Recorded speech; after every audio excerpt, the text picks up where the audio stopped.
This week on To The Point, talking politics. Homeowners are stuck on the FAIR plan because the home insurance industry abandoned their neighborhoods. The state's insurer of last resort calling for help to pay out Los Angeles wildfire claims.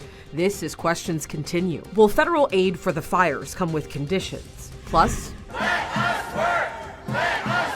federal workers protest the Trump administration, who is doubling down, promising cuts. California's Attorney General taking on DOJ, and increasing tariffs on steel and aluminum. Our entire industry is going to pay more for our materials. The impact to your wallet and what it all means politically.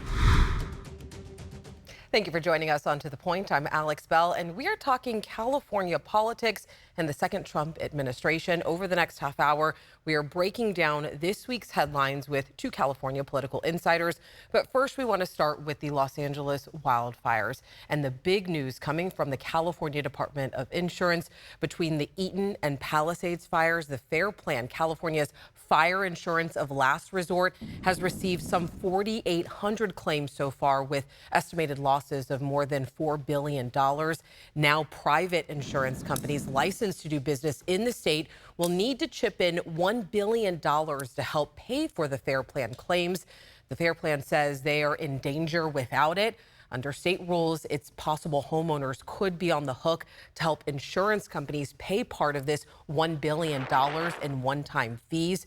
This has state Republican leaders speaking out, like Republican leader James Gallagher. He's saying in a statement, quote, forcing working families to pay for the failures of California's insurance market is not a real solution. The real fix starts with reducing wildfire risk, clearing excess fuel, improving forest management, and hardening homes. Until the state takes wildfire mitigation seriously, we'll continue to see insurers leave and costs rise for Californians. The organization Consumer Watchdog had this to say. What we take issue with is the insurance commissioner trying to force consumers to bail out insurance companies for those payments. Homeowners are stuck on the FAIR plan because the home insurance industry abandoned their neighborhoods. That's why it should be on the insurance industry to pay those bills, not California consumers across the state. Meanwhile, Governor Gavin Newsom continues to push for federal help. He visited Washington just last week, and his visit came as a letter is circulating in the U.S. Capitol. A freshman congressman from Colorado is calling on higher-ranking House members to condition future disaster aid for California. The letter calls for provisions that would repeal the California Clean Air Act waivers granted under the Biden administration. They claim the state used these waivers to, quote, prioritize harmful climate policies over responsible wildfire management, and, quote, we strongly encourage the House and Senate committees on appropriations to require changes to California's priorities before using federal funds to bail out the state's mistakes. I want to go ahead and bring in our political insiders now. We are joined by Craig DeLuce. He is currently the communications director for the California Republican Assembly. And we also have Roger Salazar joining us tonight. He has worked under the Clinton administration as well as Governor Gray Davis. You guys, thank you so much for being here. Always a pleasure. Thank you. Always a pleasure being with you. So, of course, we're talking about fire aid. This has been a controversial topic, especially for us here in California. Many Republican lawmakers have come out and said that they want the aid to be conditional upon state laws changing. We know even House Speaker Mike Johnson has come out saying he wants this aid to be conditional. So, Roger, I'll start with you first. What is there to politically gain, if anything, by making this fire aid conditional? Well, I don't know that. Again, I don't think there should be conditions on it. And I also think that that's not uniform across the Republican Party. And Craig can correct me if I'm wrong, but I'm seeing it with, Congress members who are in swing districts and others who have said, hey, look, let's not play politics with federal aid here. It doesn't serve any purpose for us to politicize this entire process. Aid is aid for disaster relief, and Californians, I think you've seen from the governor on down, are demanding that that this aid be applied just the same as it would be in any other state.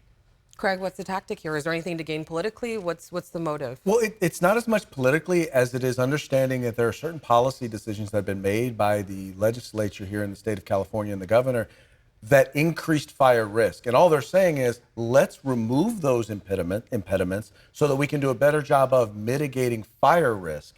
And, once again, I don't necessarily know that it should be contingent, but I think encouraging and working to get them to change those policies is a good idea.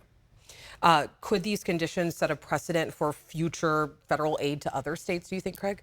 Yeah, I most definitely think it could set a precedent. But once again, I think if it is tied to policies that created the problem in the first place, I think that using it as a bargaining tactic, using it as a way in which to at least bring to light or bring to the voters' attention these policies that help to create this problem, I don't think it's a bad strategy. I don't have any issue with bringing up policies and again having debates about policies, but basically what the Trump administration is saying and what members of Congress and in the leadership levels are saying is, you didn't support us, so anything that we give you is contingent upon you supporting us and our priorities as opposed to your own. What I would say is this, is that if it weren't being discussed as a possible requirement, we wouldn't be talking about it right now.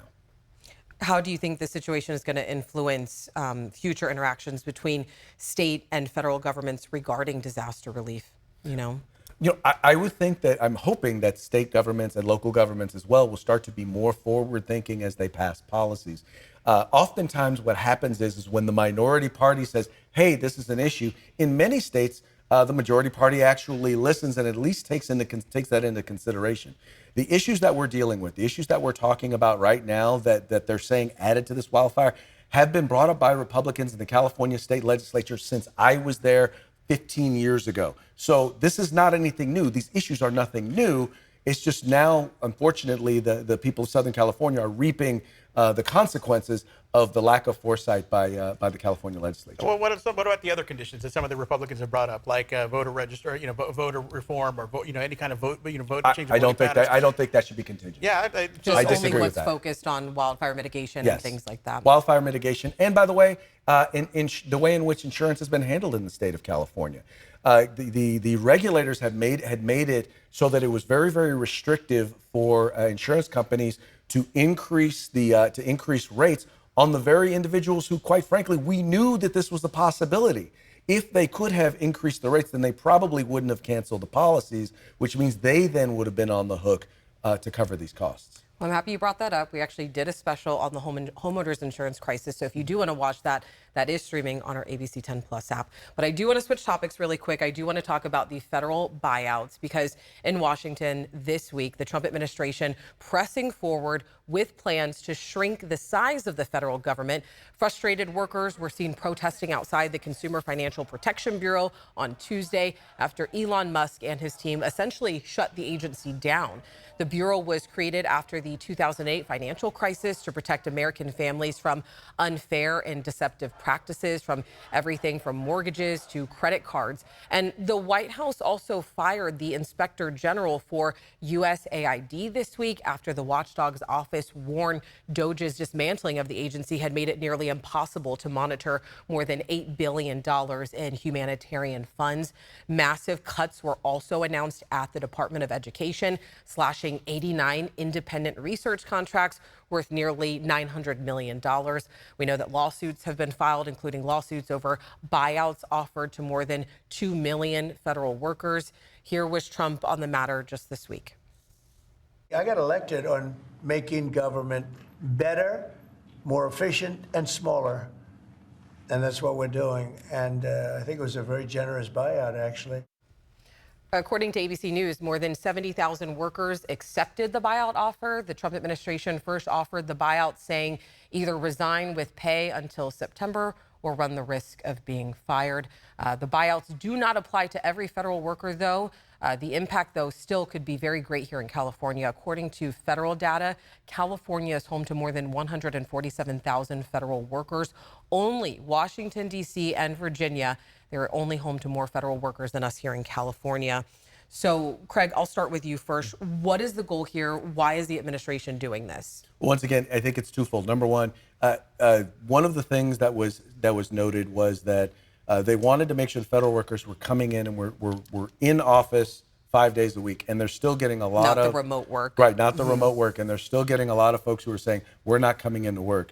So, number one, if I'm an employer, if I say your job is here and you don't want to be here, normally I would just fire you. Normally that would be the consequences of that decision. What he's saying is, look, if you don't want to come into work, you don't have to come into work. Quit, we'll pay you through September. The other instance you're dealing with are individuals who, quite frankly, don't want to be a part of Donald Trump's administration. For whatever reason or another, they don't want to implement or don't want to work towards the goals and objectives that the president has set forth. Once again, here's an opportunity for you to take 6 months, look for a job, and seek employment elsewhere so that you won't be in a position where you have to implement policies with which you disagree. Roger, what do you think the plan is? Yeah, here? and I think that's just, again, from the Trump administration side, it's all really just a smokescreen. I really think they're trying to get rid of agencies that provide oversight for, critical, consumer protections, and oversight over government agencies. So you think it's more about dismantling these agencies? I actually think it's more about dismantling the agencies. I mean, Elon Musk had a problem with the Consumer Finance Protection Bureau. He's had a problem with, with the issues related to the federal government, stopping some of his Starlink launches. He's had problems with regulations over his Tesla products. Now, they don't seem to have a problem. Elon Musk, but up until yesterday, there was going to be a $400 million contract for Tesla Cybertrucks that were going to be, bulletproof or whatever, for the State Department, and that came to light and it got canceled. But again, that's the kind of oversight they don't want you to see. They don't want you to look into their contracts. They don't want to look at how they're enriching themselves on the backs of the American people. Well, I do want to bring up another topic, and I think this is something that we talked about last time, and it's how secure are these, financial assurances, essentially, because the buyout program, it promises to pay employees their regular salaries and benefits until September 30th without requiring them to work. But we know that Congress has not approved a bill to fund the government past March. What do you think is going to happen here? I'm not sure, because the case that had been filed was filed by the union and it got thrown out because the union didn't have standing. There is a question because there is a law in place that allows him to go up to $25,000. So I don't know necessarily. I guess if you have a salary that would have been more than $25,000, there is a question as to whether or not it is actually legal. This case could have possibly addressed that. So I don't know. I'll just add, I think I said this the last time as well. Given the track record of President Trump on paying his vendors and paying his employees and actually not paying them, a lot of the time, I wouldn't put my money on it. So again, you just don't think it's going to happen. Look, I would be very concerned if I'm one of those workers that accepted the buyouts that I'm actually going to get what was offered to me. Let's talk about something else in the Oval Office this week. Let's talk about Doge, because this week the president gave more power to Elon Musk and his team at Doge. A new executive order directs government agencies to pursue large-scale cuts, saying they now need hiring approval from Doge. Musk was in the Oval Office with his young son, taking questions for the first time since the president's mandate to slash some federal agencies. He was pressed about potential conflicts of interest, to which he said this. I fully expect to be scrutinized and get a daily proctology exam, basically. Might as well just camp out there. States have already sued over this, saying Musk does not have proper legal authorization from Congress, and this violates the separation of powers. And last week, 19 states, including California, sued the Trump administration over Elon Musk's and Doge's access to sensitive data. Here was California State Attorney General Rob Bonta. We are asserting claims under the Administrative Procedures Act that say there's no authority for this authorization to unqualified, unvetted individuals, that the following procedures weren't followed. This specific lawsuit called for a temporary restraining order to stop access to highly sensitive taxpayer records, which was granted. Doge has already been temporarily blocked from accessing the Education Department's student aid data. So coming back out to here to us, should people have concerns about Doge's access to sensitive information? Craig, I'll start with you. He works for one of the largest, most significant technology companies in the world. Trust me, I'm not concerned about him having access to the information. And by the way, about this being constitutional, it's not only is it constitutional, it's not even new. Woodrow Wilson did it. FDR did it. Truman did it. Reagan did it. Clinton did it, as well as Obama did it. The difference here is that rather than creating an agency, rather than create an organization full of a bunch of politicos, he actually hired people who are experts in data. He skipped over the politicos and went straight to the data, and that's where he's now finding information that none of them wanted him to see or him to find out. I just find it amazing that the very same people who thought it was a good idea to hire 87,000 IRS agents to audit them or to audit us, the people, are now upset that 4 people are now auditing them and their spending. Well, Roger, what are your thoughts? First of all, that scene in the Oval Office was surreal with President. What do you mean by that? What was President Musk's son there? Sorry. Not President Musk's son there, chastising the president, asking him to be quiet, and that was just a weird scene all the way around. But I'm just going to say this about the Musk thing. Look, you saw the lawsuits from the many attorney generals up and down the state. There is a process for which you can do these things. And my thing is this: if they're so confident that these are actually going to cut down on waste, fraud, and abuse and do the things that they were saying they were going to do, they have the House, they have the Senate, they have the White House. They basically have the Supreme Court as well. Why don't they just run that through the process that if it's so good, why let a couple of guys who can't, the folks who work for Musk and Doge, why let a couple of guys who aren't even old enough to rent cars be deciding life and death decisions for folks all up and down the state, up and down the country? So I think there is a correct way to do this. The powers of the federal powers are delineated in the Constitution between Congress and the president. They ought to follow. Again, you guys have everything.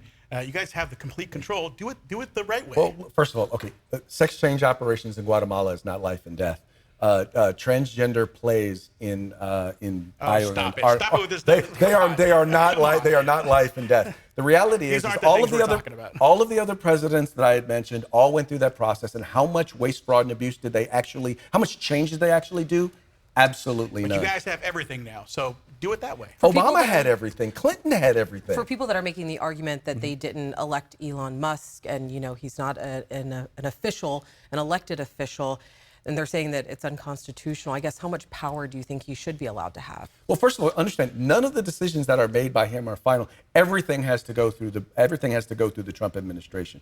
In fact, the current Secretary of State, Marco Rubio, has noted he is the official head of, for example, of USAID. Mm-hmm. And so as such, all of the decisions are going through people who are officially in their positions there within the Trump administration. Yeah, I just think that nobody elected President Musk. Nobody elected him to be the president of the United States and make all those decisions and sit there in the Oval Office and basically relegate Trump to the sidelines at his desk while he holds court with everybody. I mean, this is not what people voted for. We just watched Joe Biden for the last 2 or 3 years of his administration. Nobody knew who was actually running the country, and nobody elected the person who actually was. I'm gonna jump in here, guys.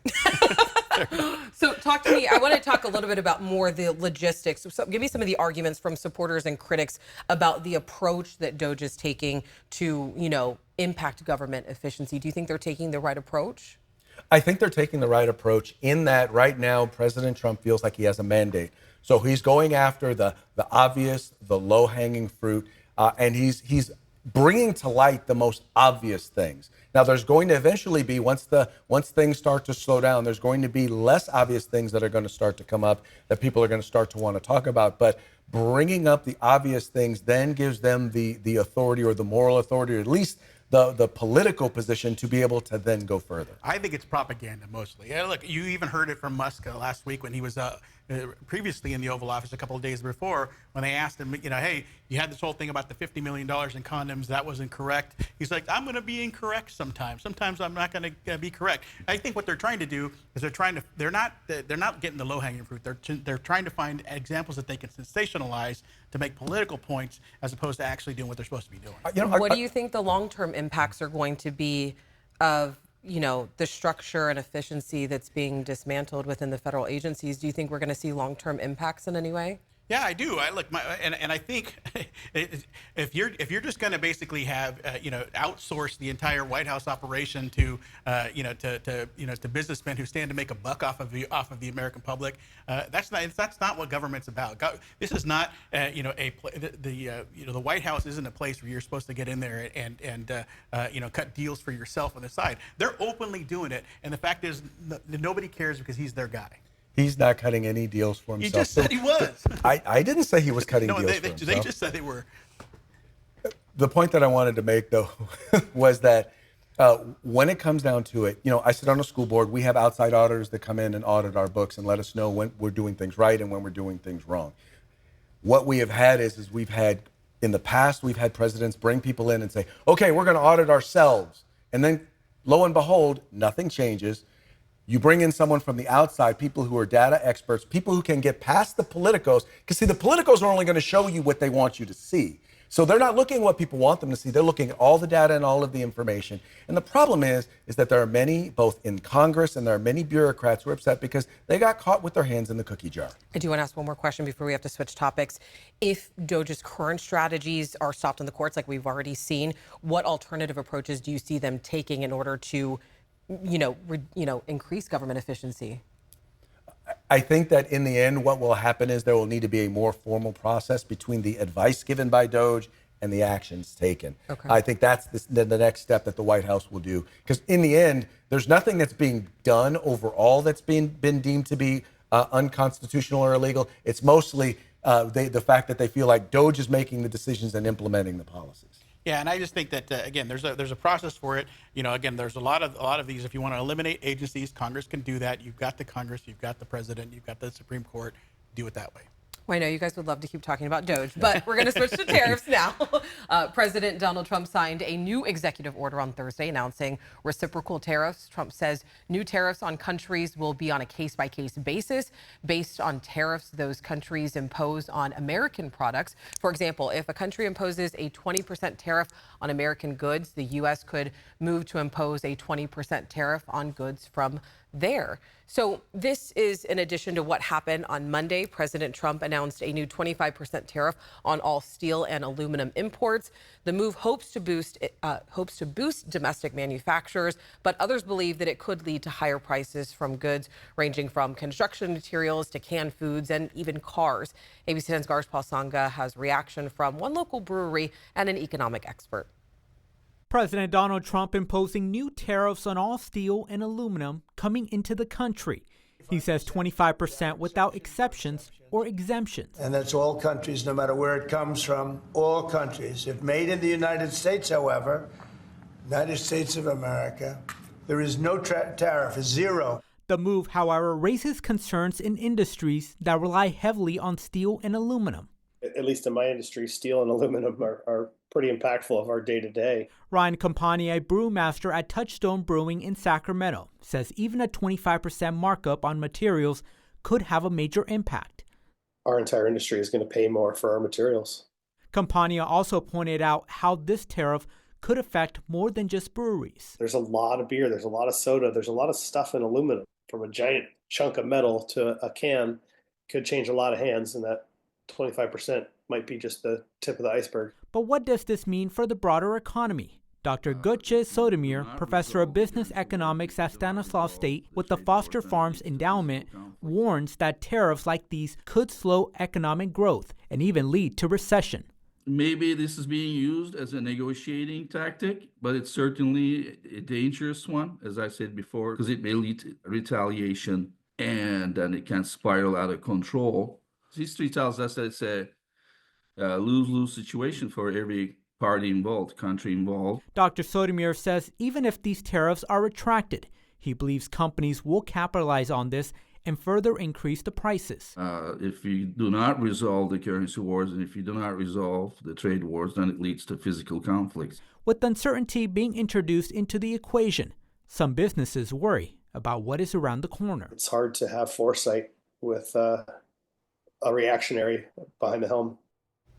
All right, and all of this is coming on the heels of Trump instituting 10% tariffs on all goods imported from China and 25% tariffs against Mexico and Canada, which are on pause until early March. So my first question, and Roger, I'll start with you.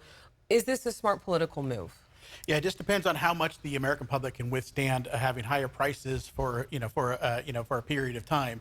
We've already heard, and it's not just Democrats saying this. We heard the head of Ford say that these kinds of tariffs could blow a hole in the U.S. auto industry. The National Association of Home Builders say that this is this is counter to what Trump said he wanted to do, which is to bring down prices, and it'll end up hurting people and raising prices. This is a guy President Trump who said, on day one, prices are going to start falling, and that hasn't happened yet. We'll see how long the American public will withstand it if he wants to continue down that path. Craig, what are your thoughts? First, it's important to understand that 75% of all steel used in the United States is actually manufactured right here in the United States. About 25% is imported. The largest importers are Canada and Mexico, so it's going to impact them the most. And it's important to note that because this exact same thing happened in 2018. It lasted for about a year, and the whole goal was to increase the percentage of production by American steel manufacturers. And guess what?